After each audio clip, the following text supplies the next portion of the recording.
Hi, everyone. It's Tessa. And Joe. From the Unveiling Paradise podcast. Tessa, summer is almost here, and so many of our listeners are about to have their epic destination wedding. And we are so excited for you guys. Before the big day, guys, we want you to make sure you listen to these 3 episodes. Episode 62, Deep Diving Your Wedding Ceremony. Episode 53, Questions Your Wedding Guests Will Ask. And episode 31, the final countdown to your wedding day. And if you're planning your wedding here in Hawaii, hit us up and ask us about our Unveiling Paradise podcast promo. Happy planning. Hello, everyone, and welcome to the Unveiling Paradise podcast show. Hello, Tessa. Hey, Joe. How's it going? It is going okay. I'm excited, but not excited for today. Okay, we are going to be talking about some really boring stuff. Okay, but I'm going to try to jazz it up and make it sound like it's really exciting. We are going to be talking about contracts today. Okay. Sounds so boring. I know it does, but it's so crucial. Okay, so when you're booking your vendors, we're talking about the contract that you're having with that particular vendor, the promises that they're making to you. Exactly. It's a two-way street. I don't know if you know this, Tessa, but like I have to edit a lot of photos. And when you're editing photos, it's totally boring work. It's like mindless work where you're like, just doing micro adjustments and things like that. I love to put on either the news, a great podcast, or my favorite thing to listen to in the background are all the court TV shows. So wait, you don't listen to our podcast in the background? We don't have that many episodes to watch it all, to listen to it all the time. But most of the time, like Judge Judy, Judge Mathis, it's always about contracts. So Judge Judy, I love her. She's so crazy. She's great. Every time she says, let's see your contract. What does it say in the contract? If you don't have a contract, that's every time, that's how they lose their case. If you don't have that defined, you are very vulnerable. Your wedding is a huge investment. You are making so many important decisions. And your contract is that glue between you and everybody that you're going to be working with on your wedding day. From how long is it going to take me to get my photos back to when is my final payment due? These are all things that we agree to up front when we are planning our wedding. So today, I really want to take a deep dive into contracts. Being the wedding planner here in the room, I see so many contracts. This is what I do all day, all night, is just going through contracts. And really, it is, there's some really, really good ones, and there's some that kind of red flag, Yeah. So I'm definitely excited to get started. So let's get into this. Welcome to Unveiling Paradise, your go-to destination wedding podcast. I'm Tessa, wedding planner and owner of Fred & Kate Events. And I'm Joe, wedding and adventure photographer of Joseph Esser Photography.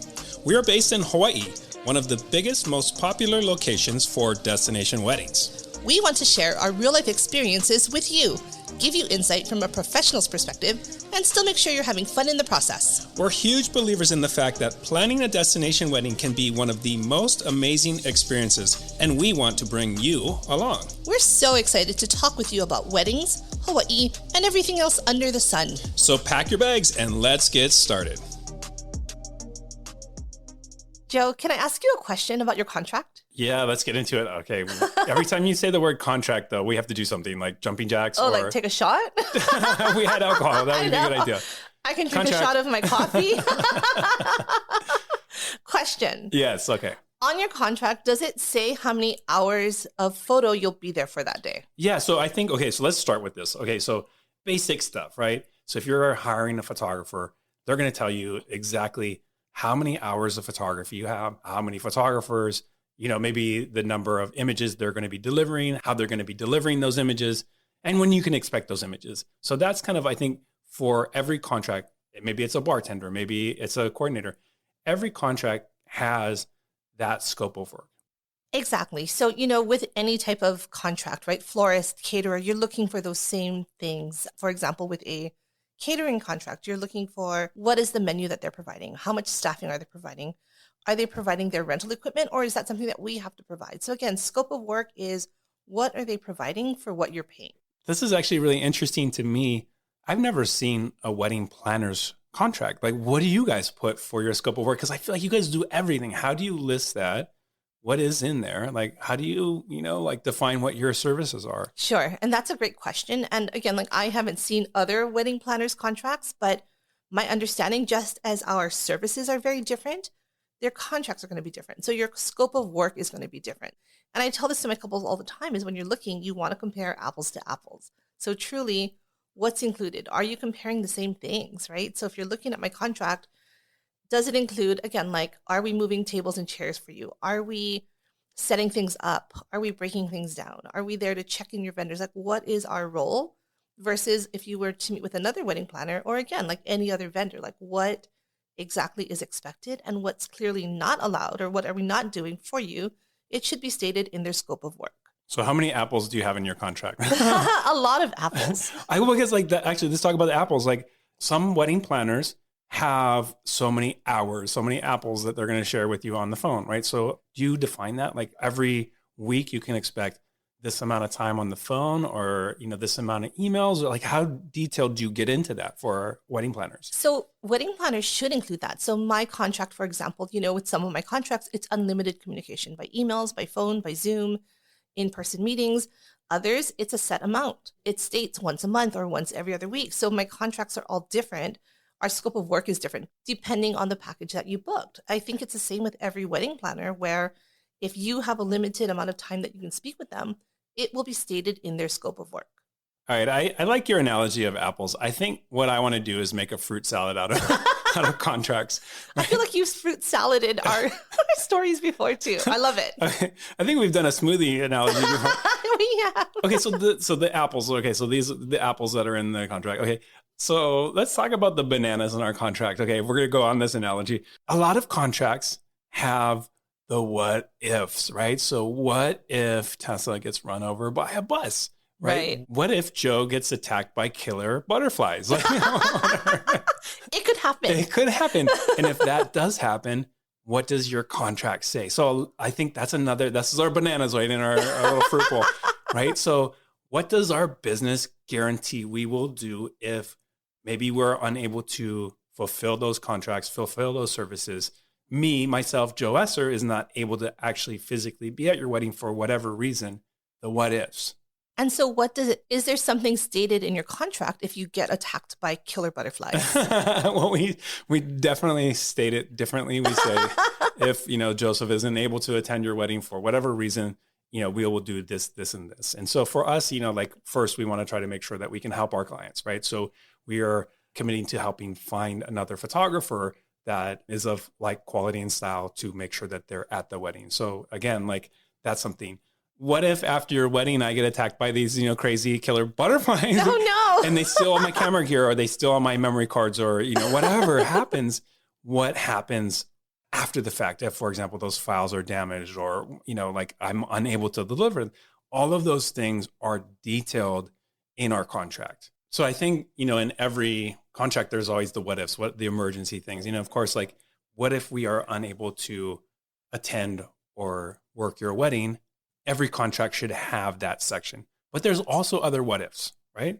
Definitely. And so I want to talk about those too, right? One of the big ones that I think a lot of couples worry about is, what if your vendor doesn't show up? If Joe gets attacked by killer butterflies, that's one possible scenario, but there are others. Force majeure is a big one. And so that is if something happens that is completely out of your control.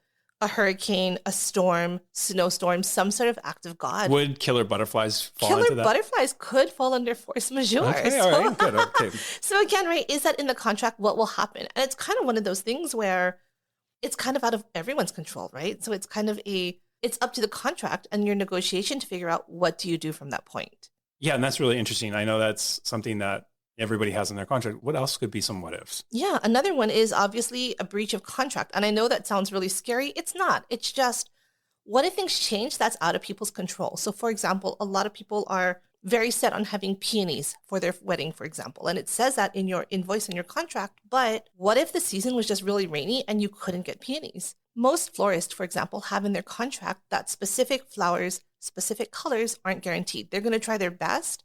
But with nature, there's no guarantee. One more what if, right? And this happens a lot. What if you want to postpone your wedding? Or what if you have to cancel your wedding? Does it happen a lot? It sure did in the last couple of I years know. with the pandemic. But Yeah, that's fair. And again, it is. It's one of those things that you have to know in your contract, right? If you guys change your mind and you want to postpone, if you decide that you need to take more time to raise money, or you have a family emergency and you have to postpone, like what does that look like? Are your vendors willing to move? Are you going to lose money? It's understanding what is stated in your contract. okay, moving on. Tessa, what's your favorite fruit? Come on. I love nectarines. Nectarines. Okay, so we got bananas, apples, and nectarines. I don't know. Okay, whatever. This is a great fruit salad.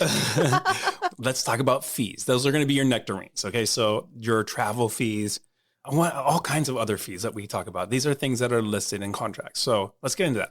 Definitely. And it should be listed in the contract. So again, whenever you are looking through your contract, you have your scope of work, you have your what ifs, right? The emergencies. The next thing you should be looking at is what are other fees that they're throwing in? And so that kind of comes down to a multitude of different fees that you're going to look at and think, what are these for, right? So travel is a big one. If you have someone that's flying to you, it's airfare, hotel, transportation. Some vendors charge for meals or a per diem. You need to look, is that in your contract, and what is it for? So if you're flying your photographer in, for example, you want to have that all listed. So if this is part of your contract, the scope of work.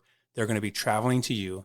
They're including all of these things in that booking fee. Exactly. You know, I've worked with a lot of clients who have brought in photographers from all over. And again, some of them, the travel fee is in their contract. Others, it's not. And they have to just pay for their airfare on their own. And then they get reimbursed, But for me, it's a lot scarier. What if they end up buying like a $2,500 first class ticket? And now you're stuck with it because it's not stated in your contract. Right. And so that makes me nervous for my couples. A lot of vendors will actually require a vendor meal. Right? As they should. Yeah. And this is something that they have written out in their contract. If we're working so many hours, say 6 hours or more, we expect that the client provides a meal for us. And that's pretty common, right? It's very common. Other fees too to consider is, and again, it's very clearly stated in your contract. Some hair and makeup artists, for example, will add a parking fee. Some won't. Some will add a travel fee if you go out of a certain area or town, and some won't. Like you said, some vendors require vendor meals, some don't. Whatever it is, you just want to make sure that you are aware of these additional expenses that you will be paying for after the fact. Right. A couple other fees that I think people don't think about when we are looking through contracts are damage fees. And what that is, if you have beautiful linens and you have this great idea to have these candles and you just have candle wax all over, you're going to be paying to clean those linens or possibly replace them. Any broken vases, any damaged items. Say you're doing a hora and you're throwing someone in the air with a chair and the chair breaks in half. You're going to be paying for that chair. Right. So it's understanding all of these damage fees. In addition to that, there's also labor fees. So you may rent 100 chairs. There will likely be another line item saying you're going to pay X amount per chair to have someone set it up. So they may bring the chair, but who's setting it up? So it's all of these other fees that you may not have considered. And I guess this is another thing that, and maybe it's not a fee, but it's a cost. Sometimes these costs are hidden to you. If you're looking through the contract, maybe you're not paying attention. But like, for example, we have a photo booth. Yeah. Right? And when we set up our photo booth at an outdoor reception, we are asking for the client to provide coverage. So that could be a separate tent, or it could be under the tenting, or it could be under, it could be anywhere.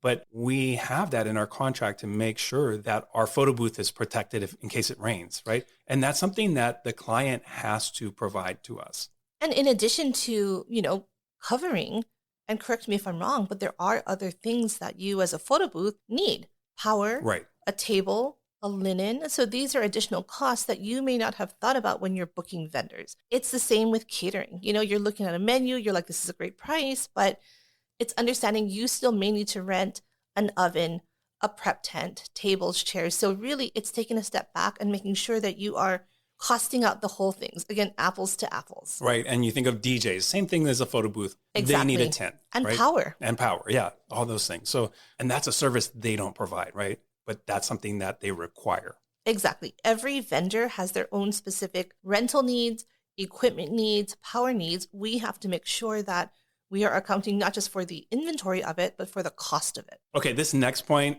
It's very similar to what we were talking about, but this is my dragon fruit. We're putting the dragon fruit in our fruit bowl. Perfect. And what that is your payments. Okay, so your payment schedule. What does all of this cost? This should be really clear in your contract. Understanding if you make a payment, is it refundable? Is it non-refundable? If it's refundable, at what point does it become non-refundable? And this is usually very clear in all contracts. Exactly. And I think it really is important for you to understand what the payment structure looks like. When are they due? Can you pay early? What does it look like if you pay late or you miss a payment, right? So I think it's really understanding what it looks like, how much you owe, and again, understanding what's refundable, what's not. Do you like dragon fruit, by the way? I don't. I know it's weird, but it's kind of a weird flavor. It's a weird texture. It's a kiwi-like texture that I also don't like. I don't like paying for things either, so I guess that's kind of why. That's fair. Perfect. Okay, so the next topic is the kiwi of the fruit salad. Oh, right. I like kiwis. They're Now, furry really, and kiwi fuzzy. being like furry and kind of gross, but just things you have to have on your contract, right? So things like your name, right? You want That to is make a sure. kiwi. Yeah, like Well, you want to make sure that it's spelled correctly. You want to make sure it's in the right person's name, right? If your parents are paying for it, a lot of times the contract will be in your parents' name. interesting. I didn't know Yeah, that. you want to make sure you put it under whoever's paying. Start and end time, right? So a lot of times if you have, say, for example, a photographer that's going to be there for 8 hours, it's nice to have kind of what time they're going to be there. And not all contracts require a start and end time. So it might be a service for the day. For us, when we're booking a client, we don't have a clue when they're going to start or when they're going to end. But we just want to make sure that we have that entire date reserved for them. So that's more important than a start or end time. So some of the things that you might be entering, this might be more of questionnaire types of stuff. Others can be like really important contractual sort of things. For sure. Another one would be, again, and I think we kind of talked about this briefly, is what is the vendor responsibility and what is the client responsibility? So it's a partnership, right? It's understanding that, as a wedding planner, I have to create your timeline. I can't create a timeline out of thin air. So if I can't get those answers from you, are you doing a first look? How many bridesmaids and groomsmen do you have, right? These things that affect your timing. Are you doing speeches? Are you doing a toast? Are you doing a first dance? I don't know even where to begin with your timeline. And so I think a lot of those things are important for us to really figure out how to create that. Again, it's a relationship between client and vendor, and it's equally as important as all of the other details. Okay, Tessa, you're going to love this. and you can put anything in your contract, right? So make sure you read it. Do you know that my contract actually has a section for cooperation? I don't know, do you have that too, where you're like, here's what, this is something that I wrote, and I think it's really nice. And I don't know if like I've ever had to like call anybody out on it, but this is what it says. The parties agree to cheerful cooperation and communication for the best possible results within the definition of whatever assignment we're doing, right? Yeah. Cheerful cooperation. And we're agreeing that we're going to be pleasant to each other, even if we're working through some like tough things or whatever it might be. Right. You're contractually bound to being cheerful with me. Sorry, guys. And I'll be the same to you. And that's my, that's my commitment to, I think that's what you're talking about, is that the client and vendor relationship. So for coordinators, there are expectations on timeliness, right? How long it's going to take to get those answers back that are going to be critical for your wedding planning. Exactly. Okay, this next one is probably more specific to me. I'm going to put it in my, it's going to be blueberries. I like Somehow blueberries. you've turned this to yourself. That's cool. But I think this actually probably relates to a lot of contracts besides for photographers and videographers. And that has to do with model releases and exhibition of images. So a lot of times vendors will be taking pictures of your wedding. Do you give them permission to share that with others? And so on our contract, I know that's a super important thing. Are you comfortable with your photographer sharing pictures from your wedding on their social media? Are you comfortable with them using that on their website? And so I think actually probably, do you have that in your contract? I do. I have it in my contract too. And the one thing that I want to say about it, because instead of necessarily saying, are you comfortable with it? Yes or no. I think it's really important to almost guide and educate people to understand why it is important to allow your vendors to share it. You as a client probably found us through social media or through our website or through photos that were shared by other clients. So you may not want to share all of your photos, but allowing your vendors, your photographer, your wedding planner to share some of them helps their business. It helps support them. So if possible, to allow them to share your photos. The next fruit that I want to talk about in our salad is pineapple. because it's a little prickly. I don't like pineapple. It's a little acidic and it's awkward. Oh, right. I like that. Okay, our fruit salad just got awkward. Yes. What is it? What is it? Yeah. And so this comes up every now and then is what happens if your vendors don't follow through on their contract. Right. So for example, what if I have my cake delivered and the design is wrong or the color is wrong? Right. So what happens? So, this is where things get really pineapple-y. Prickly. Is once it's delivered there's not much we can do. In terms of design, if it's a small adjustment and that's something we can do, it's fine. If it's a completely different color, it's black instead of a pink cake. That doesn't happen, by the way, guys. I've never seen it happen, but it's at that point, it's something that we have to manage after the fact. So you need to go back to your vendor with your contract in hand, right? And again, having that contract and deal with it after the fact. Right. Having a contract doesn't mean that everything is going to go exactly as promised, but it does give you that protection to go back after the fact to try to correct. Yeah. Okay. So I think this is actually interesting. We talked about this too, and we've actually had questions about this one. What if on your contract, your photographer says their photos are going to be ready in 7 months, whatever it is. And I hope they're ready in 7 months. 7 months and a day. Like, what should you be doing? Right. And so not freaking out. I think if it takes 7 months and a day to get your photos back, you should be freaking out. But if you're sitting there and you're like, okay, when are my photos going to be ready? Go back to your contract. And if you're hitting that, you're getting close to that deadline, by all means, you should be reaching out to those vendors because that's what they've guaranteed to you. That's what that you guys have agreed on. And I think that's really important. Like, in terms of these turnaround timelines, this is all stated in your contract. And you should absolutely not be afraid to reach out to your vendors and say, hey, where are we at with this? Yeah, I also feel like it's okay to give them grace. 7 months is a long time, but if they have a, say, 1 month turnaround and they say, hey, I just need like 3 more days, I think it's okay to give them some grace. Just give them a couple days. I mean, reach out. You have every right to reach out, but understand that all of us are human. The last bit of our fruit salad is kind of the cherry on top. I don't think our fruit salad tastes that great, actually.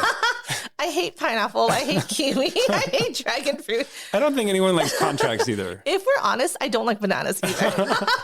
It's so nasty. I'm eating nectarines and apples. Everybody has lost their appetite listening to our show. All right, let's finish this horrible fruit salad. Okay, let's what do we got? the fruit salad with some whipped cream. Okay, I like that. That's better. Thank you. Yeah, okay.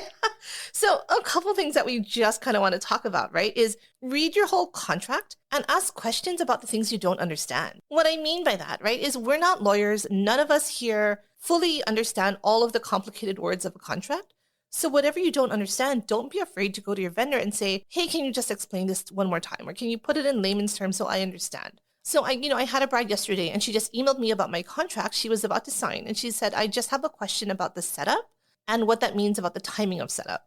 And so I answered her question and she's like, that makes perfect sense. I just misunderstood what it said. Just make sure that if you're not understanding what the contract's saying, ask. And I also think it's okay to ask for minor adjustments. So if there's something that doesn't sit right with you, or you're like, or something that you just simply don't agree with, reach out to your vendor. So sometimes that's a deal breaker. Sometimes vendors have these clauses in their contracts and they're not willing to budge. Sometimes there's, workarounds. Exactly. And I've had clients like this where, again, they've asked for minor modifications or major modifications, and some vendors have said yes, and some say no. It's understanding that you have every right to ask.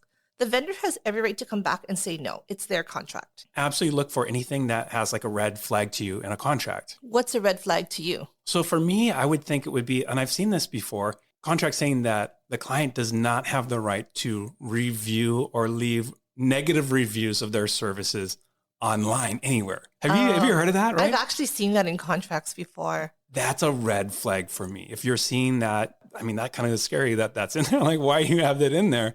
Like, ooh. that is really scary. Right? Or if there's things in the contract that are just so vague that, you could interpret 100 different ways, that is a red flag for me. Before you sign, right, you just want to make sure that you are 100% comfortable. You've asked the questions, you've looked for red flags, you've made whatever adjustments you feel good about. If you have a wedding planner, ask this person to review it as well. It's always nice to have another set of eyes on the contract.